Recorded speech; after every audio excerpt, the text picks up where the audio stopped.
आप सभी का हमारे YouTube चैनल जय माता की में बहुत बहुत स्वागत है।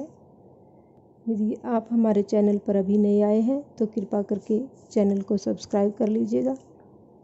आज हम यहाँ पर करेंगे श्रावण महात्म्य का 14वां अध्याय। 14वें अध्याय में नाग पंचमी व्रत के बारे में बखान किया गया है। तो शुरू करते हैं आज का अध्याय। भगवान शंकर ने सनत कुमार से कहा, अब मैं तुम्हें श्रावण शुक्ल पंचमी को किए जाने वाले व्रत नाग पंचमी व्रत के बारे में बताता हूँ। ध्यानपूर्वक सुनो। साधक को चाहिए कि वह एक दिन पहले केवल एक समय भोजन करे। पंचमी वाले दिन स्वर्ण या रजत निर्मित नाग लेकर नक्त व्रत करना चाहिए। नक्त व्रत रखकर बढ़ई या कुमार से 5 फनों वाला नाग बनवाकर उसकी पूजा करनी चाहिए।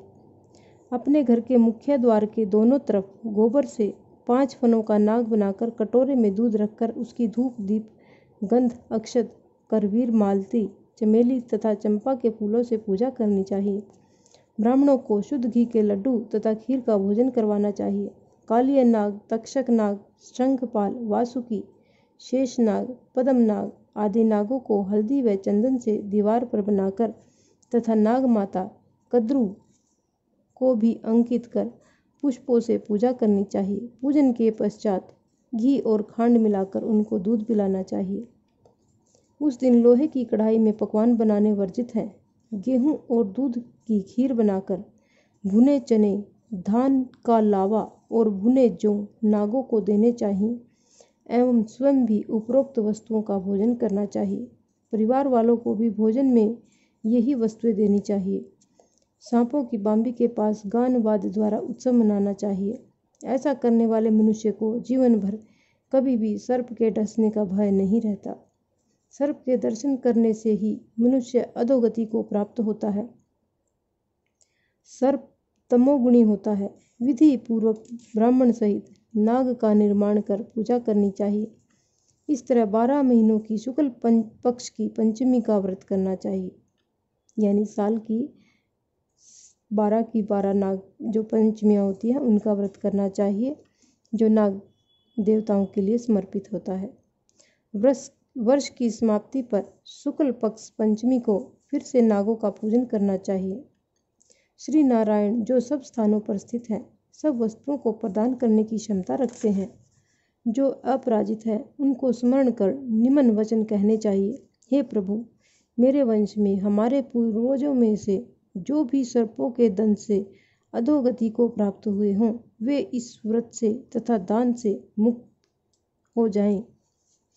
इस प्रकार उच्चारण कर सफेद चंदन युक्त चावल के पानी को भक्ति पूर्वक वासुदेव श्री कृष्ण जी के निमित्त जल में छोड़ देना चाहिए। इस प्रकार व्रत, पूजा और दान के साधक के वंश में सर्पदंश के कारण मरे होंगे या भविष्य में मरने वाले होंगे। हे सनत कुमार, वे सब सर्प योनि से मुक्त होकर स्वर्गलोक में पहुंच जाएंगे। इस प्रकार व्रत करने वाला अपने वंश का उद्धार कर शिवजी के सानिध्य में पहुंच जाता है।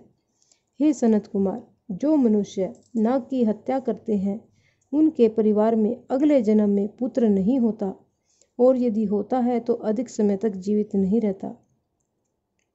महिलाओं की कृपणता के कारण भी प्राणी को सर्प योनि प्राप्त होती है। जो दूसरों की अमानत हजम कर जाते हैं वे भी सर्प योनि में जाते हैं। जो प्राणी विभिन्न कारणों से सर्प योनि में चले जाते हैं उनके उद्धार का एकमात्र रास्ता नाग पंचमी का व्रत ही है। जो प्राणी नाग पंचमी का व्रत तथा नाग पूजा करते हैं उनकी भलाई के लिए नागों के स्वामी शेषनाग और वासुकी नाग भगवान विष्णु से और भगवान शंकर से हाथ जोड़कर प्रार्थना करते हैं। शेषनाग और वासुकी नाग की प्रार्थना पर भगवान विष्णु और भगवान शंकर उन लोगों की सब मनोकामनाएं पूर्ण करते हैं। वे प्राणी नागलोक में अनेक तरह के भोगों को भोगकर बैकुंठ लोक में जाते हैं। इस प्रकार यह श्रावण महात्म्य का 14वां अध्याय संपूर्ण होता है। जय भोलेनाथ।